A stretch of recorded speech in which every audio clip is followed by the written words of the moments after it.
Assalamualaikum warahmatullahi wabarakatuh. Halo, perkenalkan nama saya Waibatul Maslaha dengan NIM akhir 153. Pada video kali ini saya akan mempresentasikan tugas saya mengenai analisis korespondensi untuk mengetahui atribut unggulan beras. Video ini ditugaskan oleh Ibu Nur Komaria sebagai tugas ujian tengah semester. Video ini ditugaskan untuk memenuhi mata kuliah metode kuantitatif 2. Langsung saja saya share screen untuk PowerPoint-nya.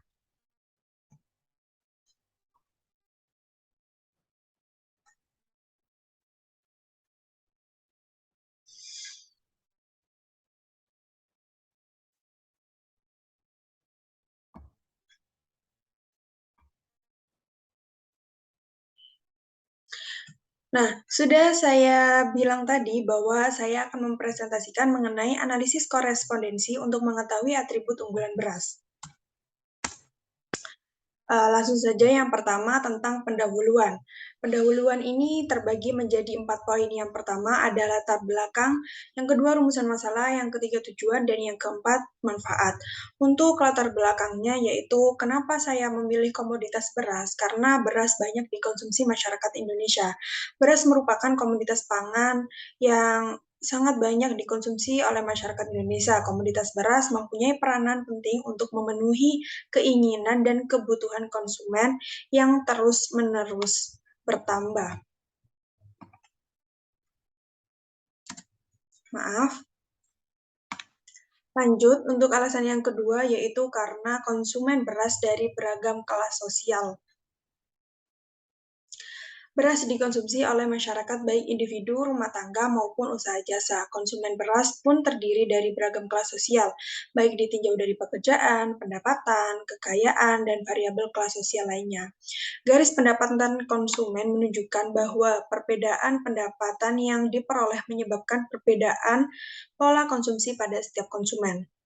Lalu alasan yang tiga karena beras yang ditawarkan beragam kualitas.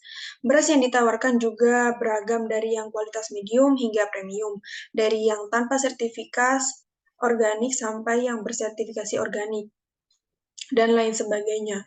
Konsumen memiliki pertimbangan dalam memilih beras, salah satunya karena mutu beras. Karakteristik umum yang banyak mempengaruhi mutu beras di pasaran adalah karena ukuran, bentuk, derajat sosok, keterawangan, kebersihan, dan kemurnian, serta kepulenan dan aroma. Lalu untuk poin yang kedua yaitu rumusan masalah.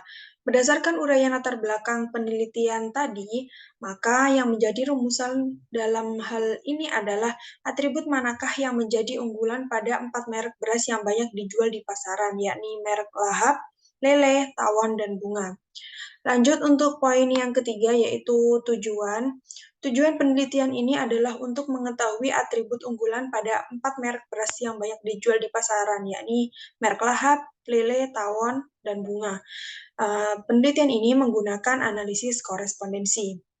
Lalu untuk poin yang keempat yaitu manfaat. Ada 3 manfaat berdasarkan tujuannya atau berdasarkan profesi, yaitu bagi produsen dan pemasar, bagi pemerintah dan pembaca atau readers. Bagi produsen dan pemasar ini diharapkan dapat memberikan bahan masukan dan pertimbangan dalam menjalankan usaha berdasarkan hasil yang diperoleh dalam penelitian. Sedangkan bagi pemerintah diharapkan hasil dari penelitian dapat memberikan masukan dan pertimbangan dalam pengambilan kebijakan perberasan. Lalu bagi pembaca atau sebagai readers, sebagai sumber referensi, tambahan informasi, dan pertimbangan bagi peneliti yang berminat pada masalah yang sama. Lalu untuk metode penelitian ini ada 3 poin, yaitu ada yang pertama sumber data, yang kedua karakteristik responden, dan yang ketiga metode analisis. Untuk yang sumber data, data dalam penelitian ini menggunakan data primer. Nah, data primer ini diperoleh dengan menyebarkan kuesioner dalam bentuk Google Form berjumlah 31 responden. Setiap responden mencentang lebih dari satu atribut pada masing-masing merek beras sesuai dengan keputusan atau kepuasan pada atribut yang dirasakannya pada merek beras yang ditanyakan. Lalu untuk karakteristik responden ini ada 3, yaitu berdasarkan umur, berdasarkan jenis kelamin, dan berdasarkan profesi responden.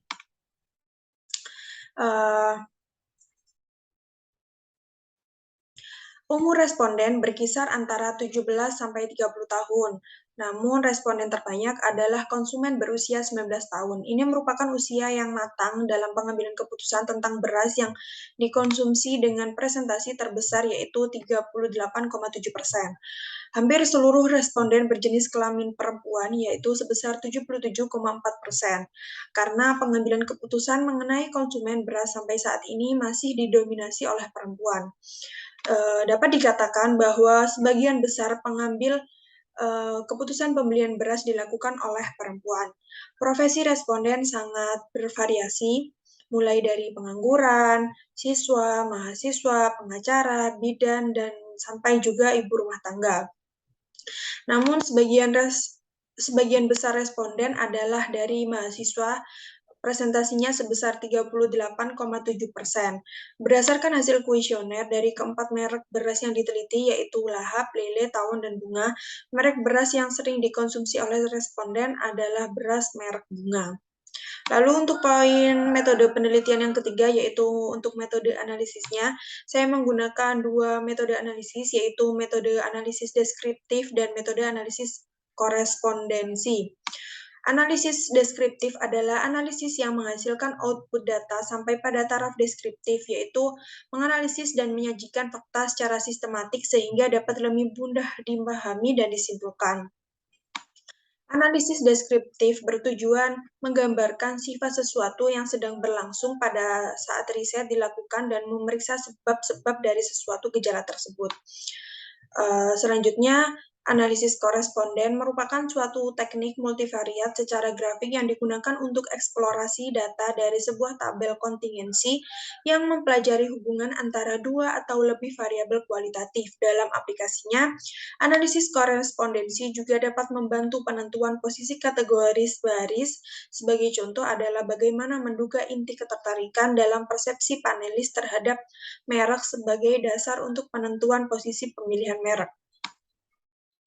Nah, dalam penelitian ini, 8 parameter digunakan untuk mewakili atribut unggul, yaitu untuk kriteria mutu beras yang pertama, harga, 2 kepulenan, 3 warna, 4 aroma, 5 rasa, 6 kebersihan, 7 daya tahan beras, dan 8 keseragaman butir. Nah, terdapat 4 merek beras yang digunakan sebagai bahan penelitian, yaitu Lahap, Lele, Tawon, dan Bunga. Untuk pengolahan dan analisis data dilakukan melalui tahapan analisis korespondensi. Dalam menghasilkan peta persepsi adalah yang pertama menentukan input data, yang kedua membuat tabel korespondensi, yang ketiga analisis profil baris dan profil kolom, yang keempat menentukan jumlah dimensi, yang kelima interpretasi nama dan dimensi, yang keenam membuat peta persepsi. Ya, langkah yang keenam ini merupakan langkah yang terakhir. Lanjut pada bagian hasil dan pembahasan. Untuk pembahasan yang pertama yaitu tabel mengenai, ini merupakan output dari SPSS. Tabel yang pertama menunjukkan korespondensi atribut unggulan beras. Nah, berdasarkan tabel 1 ini, 8 parameter atribut unggul untuk kriteria mutu beras didominasi oleh kepulenan dengan total jumlah 63 dari responden. Jumlah total nilai atribut lain secara berurutan adalah yang pertama, yang kedua harga dengan total 49, warna 46, rasa mendapat 40, daya tahan berjumlah 39, aroma 38, keseragaman butir 33, dan kebersihan 31.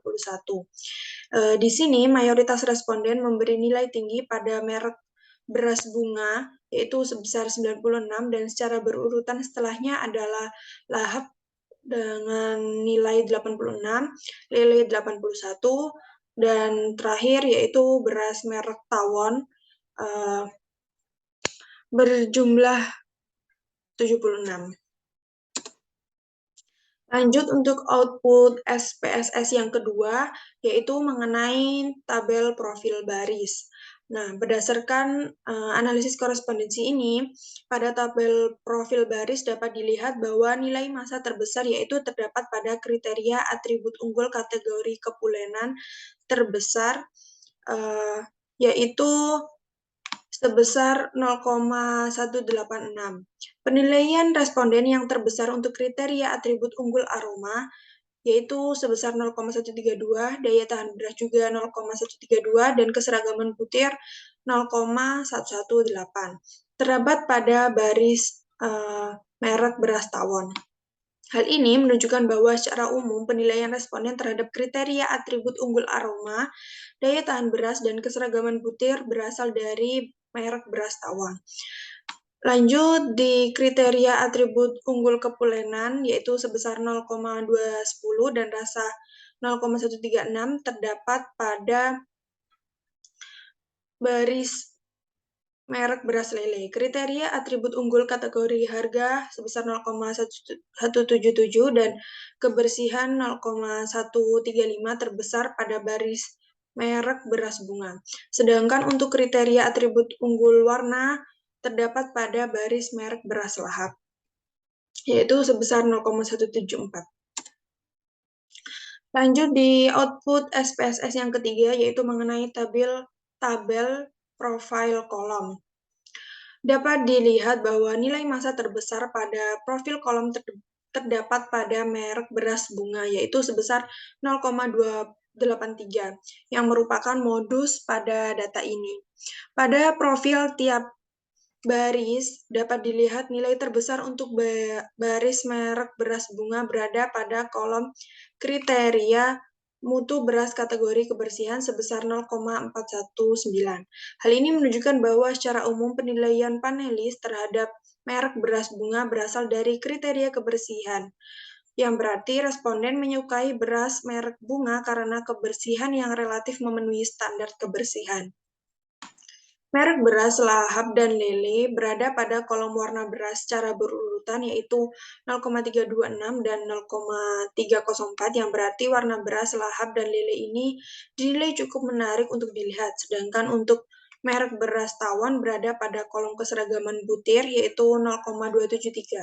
Hal ini juga menunjukkan bahwa keseragaman butir beras merek tawon ini disukai panelis dengan alasan keseragaman butir yang relatif sama atau seragam. Lanjut di tabel yang keempat ini mengenai dimensi, nilai singular, inersia, dan chi-square. Nilai inersia dan proporsi inersia yang dijelaskan oleh faktor utama yaitu sumbu 1 dan sumbu 2 pada kasus merek beras dan kriteria atribut unggul. Sumbu 1 dengan nilai inersia sebesar 0,29 mampu menerangkan 80,6% keseragaman data. Sedangkan untuk sumbu 2 dengan nilai inersia 0,071 mampu menjelaskan 14,1% keseragaman data. Dua sumbu yang terbentuk dapat menjelaskan 94,6% keragaman data. Hal ini menunjukkan bahwa informasi yang disampaikan tergolong akurat. Lanjut di tabel yang kelima mengenai nilai koordinat, variabel, dan kontribusi inersia. Pemberian nama dimensi didasarkan pada variabel yang digunakan. Nama dimensi yang digunakan adalah variabel yang memberikan kontribusi terbesar terhadap inersia untuk setiap dimensi. Interpretasi dimensi didasarkan pada kontribusi dari nilai inersia. Terlihat bahwa kontribusi inersia terbesar dimensi 1 yaitu pada atribut warna sebesar 0,462, sedangkan kontribusi inersia terbesar pada dimensi yang kedua adalah atau dimensi 2 adalah atribut harga, yaitu sebesar 0,347. Oleh karena itu, pada peta persepsi untuk dimensi 1 dapat diberi nama warna dan dimensi 2 adalah atribut harga. Lanjut untuk peta persepsi ini dihasilkan dari gabungan antara atribut dan merek beras. Dapat dilihat bahwa merek beras Lahap dan Lele mempunyai jarak terdekat dengan warna, rasa, dan kepulenan. Hal ini menunjukkan bahwa merek beras Lahap dan Lele mampu memuaskan konsumen pada ketiga atribut tersebut. Merek beras Bunga mempunyai jarak paling dekat dengan atribut harga dengan kebersihan. Hal ini menunjukkan bahwa merek beras Bunga mampu memuaskan konsumen pada kedua atribut tersebut. Lalu, untuk merek beras Tawon mempunyai jarak paling dekat dengan atribut daya tahan beras dan aroma. Hal ini menunjukkan bahwa merek beras Tawon mampu memuaskan konsumen pada kedua atribut tersebut. Lalu dari penelitian tadi, untuk bagian terakhir yaitu bagian penutup, untuk kesimpulannya yaitu hasil analisis korespondensi menunjukkan bahwa 4 merek beras yaitu Lahap, Lele, Tawon, dan Bunga belum lepas memiliki atribut unggulan tersendiri. Berdasarkan panelis, atribut unggul yang penting secara berturut-turut adalah kepulenan, harga, warna, rasa, daya tahan beras, aroma, keseragaman butir, warna, rasa, dan warna. Rasa dan kepulenan menjadi atribut unggulan yang melekat pada merek beras Lahap dan Lele. Sedangkan untuk harga dan kebersihan menjadi atribut unggulan merek beras Bunga. Untuk yang terakhir yaitu daya tahan beras dan aroma menjadi atribut unggulan merek beras Tawon. Untuk saran-sarannya, berdasarkan proses pengambilan keputusan dan analisis korespondensi, diketahui bahwa responden atau konsumen sangat memperhatikan kualitas beras yang dikonsumsi. Sebaiknya untuk produsen atau pemasar mendistribusikan beras dengan kualitas yang baik secara kontinu melalui penjual-penjual yang memperhatikan pelayanan dan kenyamanan tempat penjualan, serta atribut-atribut yang unggul. Pemerintah juga sebaiknya mendukung terciptanya kualitas beras yang sesuai keinginan konsumen dengan menyediakan input produksi yang bermutu dengan harga terjangkau dan melakukan pendampingan pada petani dalam proses produksi sampai pasca panen. Nah, untuk daftar pustakanya, saya mengambil referensi dari 4 jurnal yang tertera di dalam PowerPoint ini. Lalu untuk lampiran-lampirannya, yang pertama yaitu lampiran data mentahnya. Ini merupakan data yang sebelum saya input di SPSS. Untuk yang atas ini saya input dari hasil Google Form, dan tabel ini, tabel yang di bawah yang ada atribut merek beras dan frekuensi ini yang saya input di SPSS. Lalu untuk kuesionernya ini berisi pertanyaan-pertanyaan yang saya ajukan kepada responden sebagai bahan acuan dalam penelitian ini. Ini linknya, siapapun bisa mengakses jika memiliki link.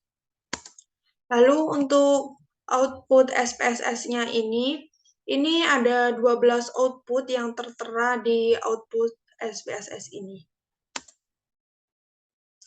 Nah, akhirnya selesai sudah presentasi saya. Itu saja presentasi dari saya, kurang lebihnya saya mohon maaf yang sebesar-besarnya. Wassalamualaikum warahmatullahi wabarakatuh.